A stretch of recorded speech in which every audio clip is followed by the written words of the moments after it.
வணக்கம் நண்பர்களே. 13 ஏப்ரல் 2029 1000 அடிக்கும் மேலான ஆஸ்ட்ராய்டு எப்பாஃபிஸ் நம்ம பூமிக்கு நெருக்கமா போக போகுது.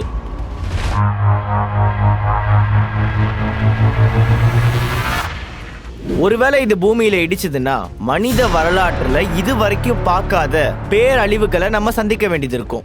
ஹிரோஷிமால விழுந்த பாம்பை விட 1 மில்லியன் மடங்கு எனர்ஜியை விட அதிகமா ரிலீஸ் ஆகும்.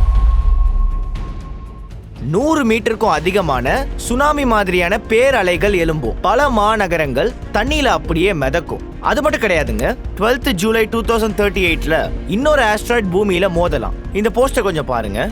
இந்த நிகழ்வு நடக்க 72% சான்ஸ் இருக்கு. நாசா ஏற்கனவே அலர்ட்டை இஷ்யூ பண்ணிட்டாங்க.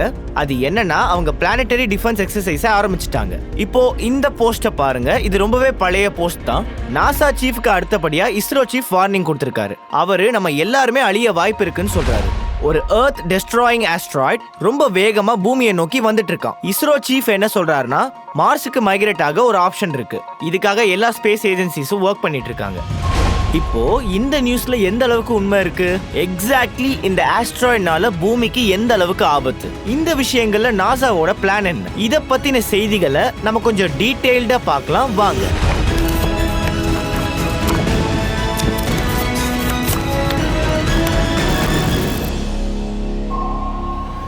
ஃப்ரெண்ட்ஸ், ஆஸ்ட்ராய்ட்ஸை பிளானட்டாய்ட்ஸ்னு சொல்லுவாங்க. ஏன்னா இதுங்களும் சின்ன பிளானட்ஸ் மாதிரி தான் இருக்கும். இது ஸ்பேஸ்ல சுத்திக்கிட்டு இருக்கிற கொஞ்சம் பெரிய கல். சைஸை பொறுத்த வரைக்கும் 10-20 மீட்டர் கூட இருக்கலாம், இல்ல 100-200 கிலோமீட்டர் கூட இருக்கலாம். இப்ப இருக்கிறதுலே சின்ன ஆஸ்ட்ராய்டுன்னு பாத்தீங்கன்னா 2 மீட்டர் டயாமீட்டர்ல இருக்கிற ஆஸ்ட்ராய்டு தான். ரொம்பவே பெருசு செரஸ்ங்கிற ஆஸ்ட்ராய்டு. இதோட டயாமீட்டர் 940 கிலோமீட்டர். நிறைய ஆஸ்ட்ராய்டை பார்த்தீங்கன்னா நம்ம சோலார் சிஸ்டம்ல மார்ஸுக்கும் ஜூபிட்டருக்கும் நடுவில் ஆஸ்ட்ராய்டு பெல்ட்ல தான் போயிட்டு இருக்கும். இங்க மில்லியன் கணக்கான ஆஸ்ட்ராய்ட்ஸ் இருக்கு.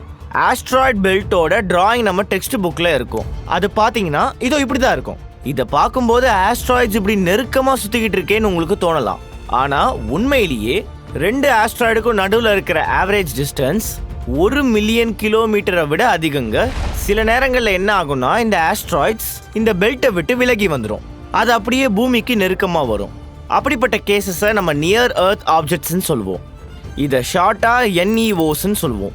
NEOஸ் வெறும் ஆஸ்ட்ராய்ட்ஸ் மட்டும் கிடையாது. அது காமெட்ஸா இருக்கலாம், மீட்டியோர்ஸா இருக்கலாம், மீட்டியோரைட்ஸா இருக்கலாம், இல்ல மீட்டியோராய்ட்ஸா இருக்கலாம். இதுக்கெல்லாம் நீங்க என்ன வித்தியாசம்னு கேட்கலாம். ஃப்ரெண்ட்ஸ், பார்த்தீங்கன்னா இது எல்லாமே ஸ்பேஸ்ல சுத்திக்கிட்டு இருக்கிற கல் துண்டுகள் தான். ஆனா நம்ம இதை எப்படி டிஃபைன் பண்றோம், அதுல தான் வித்தியாசம் இருக்கு. அதாவது ஆஸ்ட்ராய்ட்ஸ் வந்து கல்லும் மெட்டலும் சேர்ந்தது. காமெட்ஸ் பனி, தூசு, அப்புறம் கல்ல சேர்ந்தது. அதை டர்ட்டி ஸ்னோ பால்ஸ்ன்னு சொல்லுவாங்க. ஆஸ்ட்ராய்ட்ஸ் மார்ஸ்க்கும் ஜூபிட்டருக்கும் இடையில இருக்கிற பெல்ட்ல போகும். ஆனா காமெட்ஸ் கைப்பர் பெல்ட்ல போகும். இந்த பெல்ட் நெப்டியூன் பக்கத்துல இருக்கு. சோலார் சிஸ்டத்துல இருந்து தள்ளி தான் இருக்கு. காமெட் ஸ்பேஸ்க்கு போகும்போது பின்னாடி வால் மாதிரி தெரியும். அது ஆஸ்ட்ராய்ட்ஸ்ல இருக்காது. டிபிக்கலி காமெட்ஸோட சைஸ் கொஞ்சம் பெருசா இருக்கும். 1ல இருந்து 10 கிலோமீட்டர் இருக்கும். ஏதாவது காமெட் பூமிக்கு நெருக்கமா போகும்போது அதை நம்ம 2 கண்ணாலையும் பார்க்க முடியும். ஆனா பெரும்பாலும் ஆஸ்ட்ராய்ட்ஸை பார்க்கணும்னா நமக்கு டெலஸ்கோப் தேவைப்படும். ஆபத்துன்னு எடுத்துக்கிட்டா ஒரு காமெட் ஆஸ்ட்ராய்டை விட பல மடங்கு ஆபத்தானது. ஏன்னா முதல் விஷயம், காமெட்டோட ஸ்பீட் ஆஸ்ட்ராய்டை விட டபுள் மடங்கு. ரெண்டாவது விஷயம், வார்னிங் டைம் ரொம்ப கம்மியா இருக்கும். அன்பார்ச்சுனேட்லி ஒரு காமெட் பூமியில வந்து திடீர்னு மோதுதுன்னா அதை நம்மளால முன்னாடியே தெரிஞ்சுக்க முடியாது. இந்த விஷயத்த டோன்ட் லுக் அப் சினிமால காட்டியிருப்பாங்க. இந்த படத்துல காமெட் பூமியில வந்து இடிக்கிறதுக்கு வெறும் 6 மாசம் கேப் தான் இருக்கும். அதுல கவர்மெண்ட் ஆஃப் ஸ்பேஸ் ஏஜென்சிஸ் எப்படி ரியாக்ட் பண்ணியிருப்பாங்க அப்படிங்கிற விஷயத்த காட்டியிருப்பாங்க. மீட்டிராய்டுன்னு சொல்லப்படுறது காமெட் இல்லைனா ஆஸ்ட்ராய்டோட சின்ன பீஸ் தான். ஏதாவது ஒரு மீட்டிராய்டு நம்ம பூமிக்கு பக்கத்துல வந்து நம்ம அட்மாஸ்பியருக்குள்ளேயே வந்தா அதை நம்ம மீட்டியார்னு சொல்லுவோம். அது பூமிக்கு உள்ள வர ஃபோர்ஸ்லயே எரிய ஆரம்பிச்சிடும். அதனால நம்ம கண்ணுக்கு ஒரு லைட் ஸ்ட்ரீக் தெரியும். அதை நம்ம ஷூட்டிங் ஸ்டார்னு சொல்லுவோம். சில நேரத்துல இதை நீங்க வானத்துல பார்த்திருக்கலாம். இதே நிறைய எண்ணிக்கையில வரும்போது நம்ம மீட்டியார் ஷவர்னு சொல்லுவோம். ஒருவேளை ஏதாவது மீட்டியார் பீஸ் அட்மாஸ்பியரை தாண்டி வந்து பூமிக்குள்ள விழுந்துட்டா அதை மீட்டியோரைட்னு சொல்லுவோம். இது தாங்க வித்தியாசம். நமக்கு இங்க முக்கியமான விஷயம் என்னன்னு பாத்தீங்கன்னா, NEOs பூமிக்கு நெருக்கமா வர ஆஸ்ட்ராய்ட்ஸ் இல்லனா காமெட்ஸ். ஒருவேளை பூமியில வந்து இடிச்சு அதனால பெரிய ஆபத்து ஏற்பட்டுச்சுன்னா மொத்த உலகமும் அழிய வாய்ப்பு இருக்கு. ஏற்கனவே இந்த மாதிரி ஒரு ஆபத்து ஏற்பட்டிருக்கு. இன்னில இருந்து கிட்டத்தட்ட 66 மில்லியன் வருஷத்துக்கு முன்னாடி. அதாங்க டைனோசர் காலம்.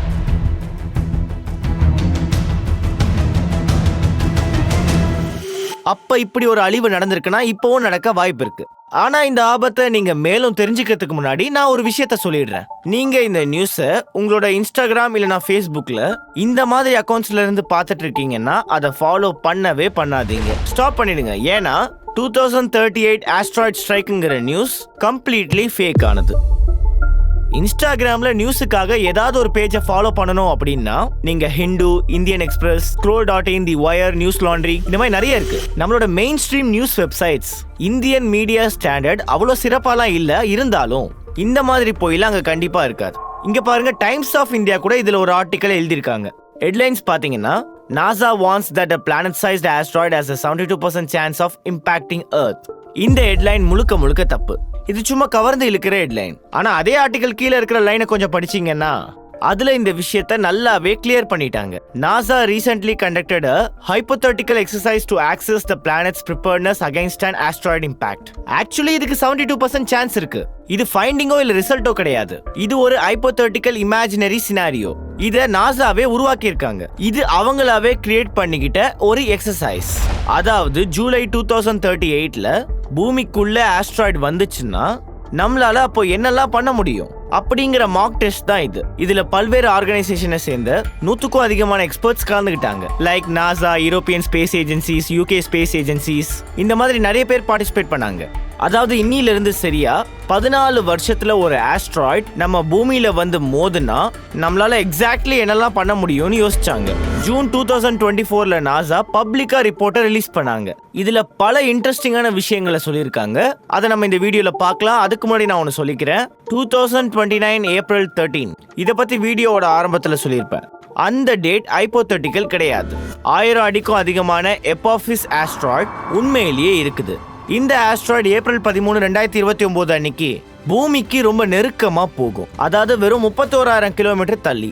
இது பல ஜியோ ஸ்டேஷனரி சேட்டலைட்டை விட தூரம் கம்மி. நாசா இது சம்பந்தமா வீடியோ ரிலீஸ் பண்ணாங்க.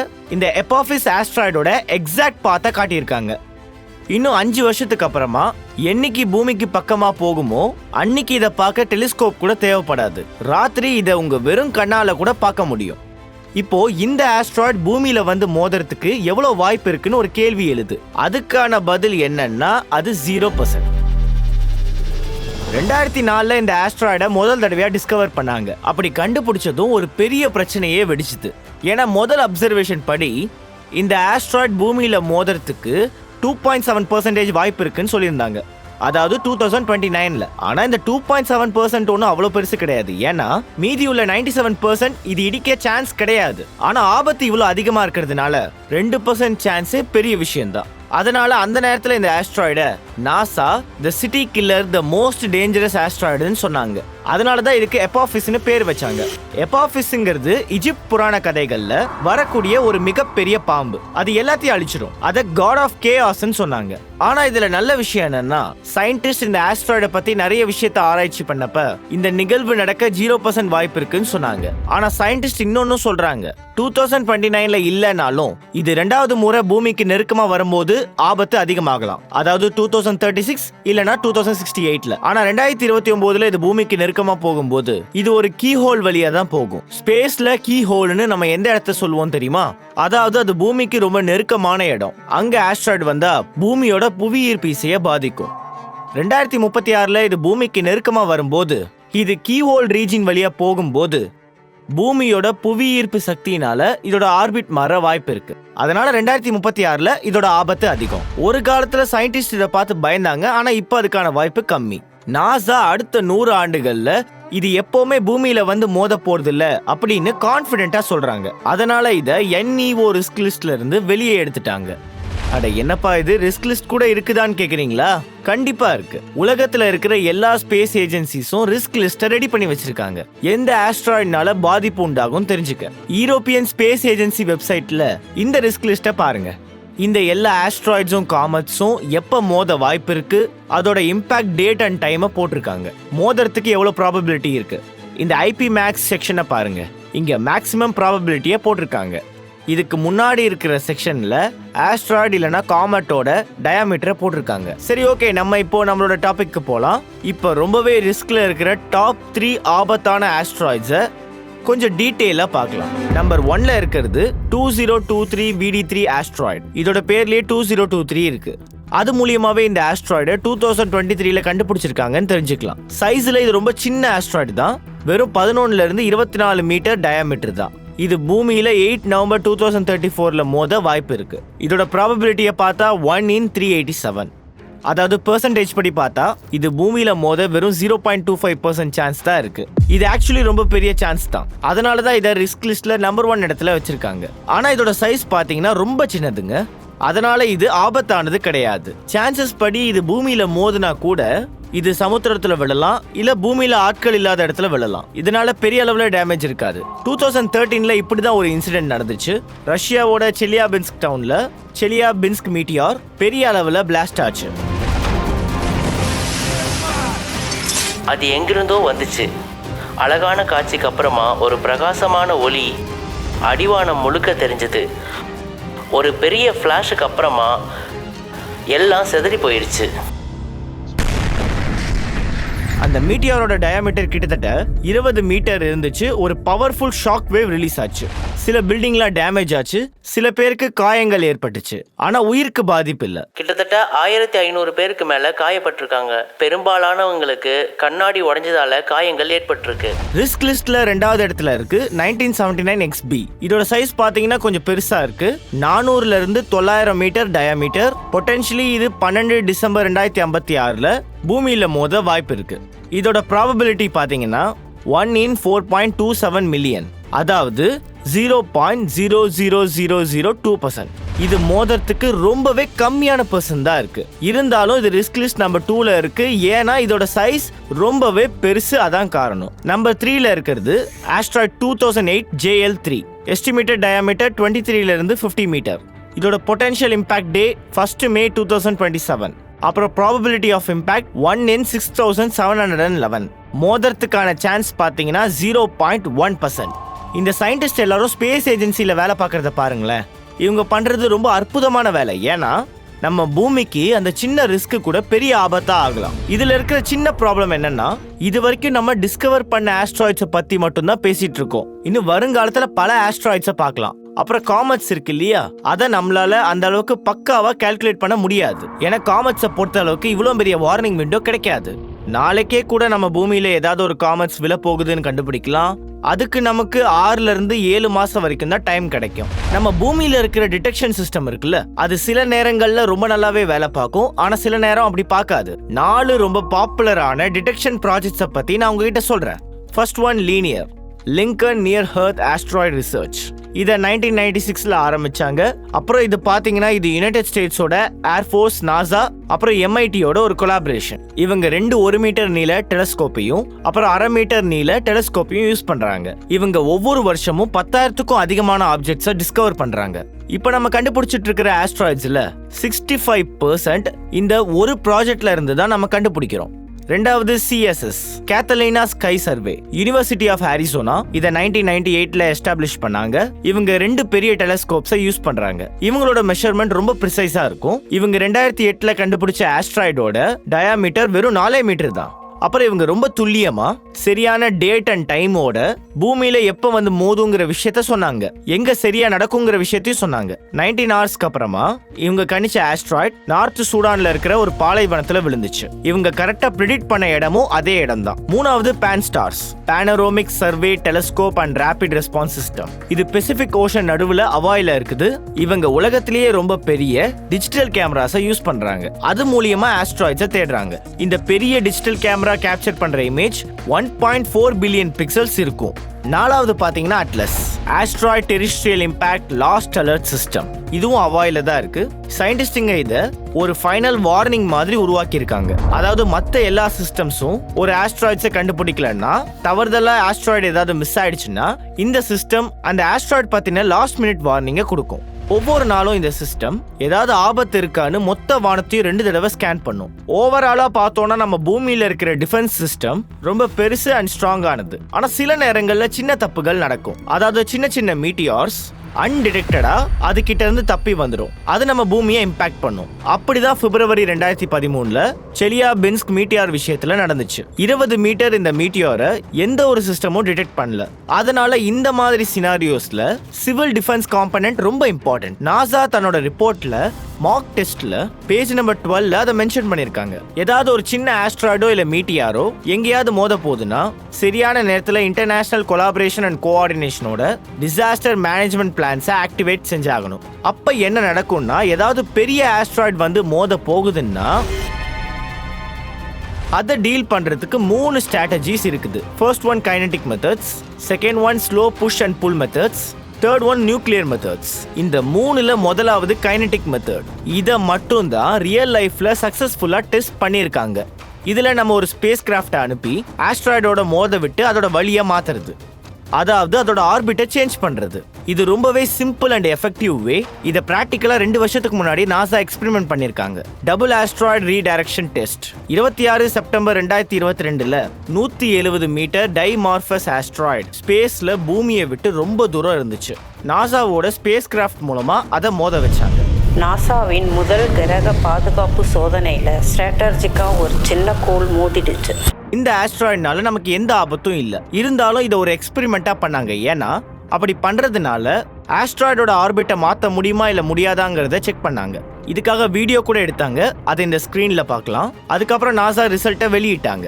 ஆக்சுவலி ஆஸ்ட்ராய்டோட ஆர்பிட்டை மாற்ற முடியும்னு சொன்னாங்க. இதே சேம் எக்ஸ்பெரிமெண்ட்டை சைனாவோட ஸ்பேஸ் ஏஜென்சியும் அடுத்த வருஷம் பண்ண போறாங்க. 30 மீட்டர் டயாமீட்டர் உள்ள ஆஸ்ட்ராய்டை அவங்க ஸ்பேஸ் கிராஃப்ட் மூலமா மோத போறாங்க. அதோட பாத்தை சேஞ்ச் பண்ண முடியுமா செக் பண்ண போறாங்க. ரெண்டாவது மெத்தட் ஸ்லோ புஷ் அண்ட் புல். இதுல கொஞ்சம் கொஞ்சமா ஆஸ்ட்ராய்டோட ஆர்பிட்டை மாத்த போறோம். இதுக்காக சோலார் எனர்ஜியை பயன்படுத்துவாங்க. ஒரு ஸ்பேஸ் கிராஃப்ட் ஆஸ்ட்ராய்டு பக்கத்துல போகும். சூரியனோட ரேஸை ஆஸ்ட்ராய்டு மேல கான்சென்ட்ரேட் பண்ணி இது ஆஸ்ட்ராய்டோட ஒரு பகுதியை வேப்பரைஸ் பண்ணும். இந்த ரியாக்ஷன்னால ஏகப்பட்ட கேஸ் வெளியே வரும். இதனால ஆஸ்ட்ராய்டு மேல ஒரு சின்ன ட்ரெஸ் ஏற்படும். இப்படி பண்றதுனால ஆஸ்ட்ராய்டோட ஆர்பிட்டை கொஞ்சம் கொஞ்சமா மாத்தும். ஏதாவது ஒரு ஆஸ்ட்ராய்டு சன்னுக்கு பக்கத்துல போனா நேச்சுரலி இந்த மாதிரி விஷயங்கள் தான் நடக்கும். ஆனா ஸ்பேஸ் கிராஃப்ட் அனுப்பி இதை செய்யும் போது ஒரே ஒரு பயம்தான். அது என்னன்னா, ஆஸ்ட்ராய்ட்ல வேப்பரைஸ் நடக்கும்போது அந்த கல்லு ஒருவேளை ஸ்பேஸ் கிராஃப்டோட ஆப்டிக்கல் சிஸ்டமோட இன்டர்ஃபியர் பண்ணிடக்கூடாது. மூணாவது நியூக்ளியர் மெத்தட். லிட்டரலி ஸ்பேஸ் கிராஃப்ட்ல ஒரு நியூக்ளியர் பாம்பை அனுப்பி ஆஸ்ட்ராய்டை தரமட்டமாக்குறது. கேட்கும் போது அப்படியே சினிமா மாதிரி இருக்கும். ஆனா ரியலிஸ்டிக்கலி இதை பெரும்பாலும் யூஸ் பண்ண போறது இல்ல. அதுக்கு 2 ரீசன் இருக்கு. முதல் விஷயம் என்னன்னா, ஒரு நியூக்ளியர் பாம்பை ஸ்பேஸ்ல யூஸ் பண்ணும்போது நிறைய legal, international, Jio political problem வரலாம். ரெண்டாவது என்னன்னா, ஏதாவது ஒரு ஆஸ்ட்ராய்டை உடைக்கும் போது அதோட துண்டுகள் 4 பக்கமும் சிதறும். அந்த பீசஸ் எந்த ஆர்பிட்டை ஃபாலோ பண்ணும் நமக்கு தெரியாது. ஒருவேளை அப்படி உடைக்கிறதுனால ஒரு துண்டு பூமியில வந்து கூட விழலாம். இருந்தாலும் இப்பவும் இந்த மெத்தட் அண்டர் கன்சிடரேஷன்ல தான் இருக்கு. ஏன்னா ஏதாவது ஒரு ஆஸ்ட்ராய்டு ரொம்ப பெருசா இருந்துச்சுன்னா, அதாவது 10 கிலோமீட்டரை விட ரொம்ப பெரிய ஆஸ்ட்ராய்டா இருந்தா, டைனோசோர்ஸை அழிச்ச அந்த குறிப்பிட்ட சைஸ்ல இருந்தா, இதோட அளவு பெருசா இருக்கிறதுனால மற்ற மெத்தட்ஸ் ஒருவேளை வேலை செய்யாம போகும் பட்சத்துல இதை தான் பயன்படுத்தி ஆகணும். நாசா சில மாசம் முன்னாடி பண்ண மார்க் டெஸ்ட்ல இந்த விஷயங்களை பத்தி தான் விவாதிச்சாங்க. ஒரு ஆஸ்ட்ராய்டை எப்படி எக்ஸாக்ட்லி டீல் பண்றது, அதாவது 14 இயர்ஸ்க்கு அப்புறம் பூமி மேல வந்து மோதுறதா இருந்தா அதுக்கு வாய்ப்பு 72% இருந்தா. நல்ல விஷயம் என்னன்னா, இந்த மார்க் டெஸ்ட்ல கலந்துகிட்ட 81% பார்ட்டிசிபென்ட்ஸ் இப்படிப்பட்ட ஆபத்தோட நம்ம டீல் பண்ண ரெடியா இருக்கணும் அப்படிங்கிற விஷயத்த சொன்னாங்க. இந்த சினாரியோவை பொறுத்த வரைக்கும் சில சயின்டிஸ்ட் சின்ன சின்ன கேப்ஸ்ல தான் ரைஸ் பண்ணாங்க.